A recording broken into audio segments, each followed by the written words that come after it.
On the sets of Brahmraksha, celebration of Navratris in full swing. और नवरात्रि के इस शुभ मौके पर ऋषभ और रायना गरीबों को दान कर रहे हैं खाना। लेकिन इन गरीबों के बीच कोई ऐसा आ जाता है जिसे देखकर रह जाते हैं सब लोग दंग। और ये शख्स कोई और नहीं बल्कि अपराजिता है।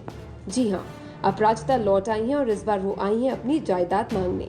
घर से निकाल दिए जाने के बाद अपराजिता के पास खाने तक के लिए कुछ नहीं है और वो मांगती है ऋषभ से उसके हिस्से के पैसे। और पैसे के बदले मोहिनी फेंकती है अपराजिता पर चिल्लर। अपराजिता को फिर एक बार निकाल दिया जाता है घर से बाहर।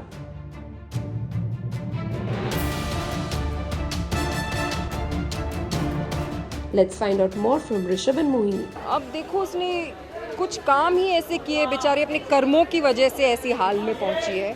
हम तो चाहते नहीं थे ऐसा करना उसके साथ। हम चाहते थे कि वो मोहिनी जितनी ज्वेलरी पहने, लेकिन उसको सूट नहीं किया, तो हमने कहा ठीक है, तुम निकल जाओ हमारे यहाँ से। इसीलिए तो हमें शक हुआ कि भिखारी नहीं हो सकती, कोई और है। तो चादर हटाया युगने तो पता चला कि अप्पू माँ थी।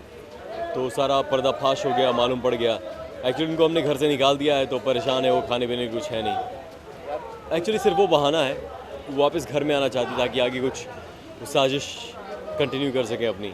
तो उनकी ये कोशिश थी यहाँ पर, जो कि हमने नाकाम कर दी। आपने देखा नहीं, मॉम को बता रहा था कि थोड़ा कम, लेकिन जोश में आके सारे पैसे लुटा दिए उन्होंने। हाँ देखो, कभी कभी ऐसा भी होता है, ये आइडिया लोगों के लिए अच्छा है कि स्मॉल स्केल बिजनेस है। जब आपके पास पैसे ना हो तो आप उस इंसान के पास जाइए जो आपसे नफरत करता है, वो आपके ऊपर खूब सारे पैसे फेंकेगा, अगले 2-3 हफ्ते आपके सेट हैं। तो हर बार जो आपको पसंद नहीं करता उसके पास चले जाओ, पैसे फेंकता रहेगा, आपकी कमाई होगी। इसके ऊपर एक ट्विस्ट है, आगे चल के पता चलेगा एक्चुअली क्या हो रहा है।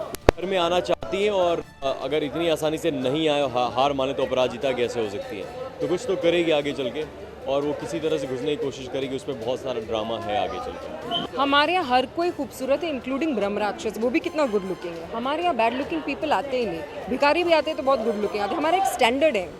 अपराजिता का मेरे हिसाब से बहुत बुरा हाल करना चाहिए। मैं सोच रही हूँ, अगली बार सोच रही हूँ अपनी ज्वेलरी निकाल के मारे, बहुत घायल हो जाएगी क्योंकि बहुत हेवी ज्वेलरी पहनती हूँ। For more updates on your favorite TV shows, subscribe on YouTube to India Forums. Addiction at its best.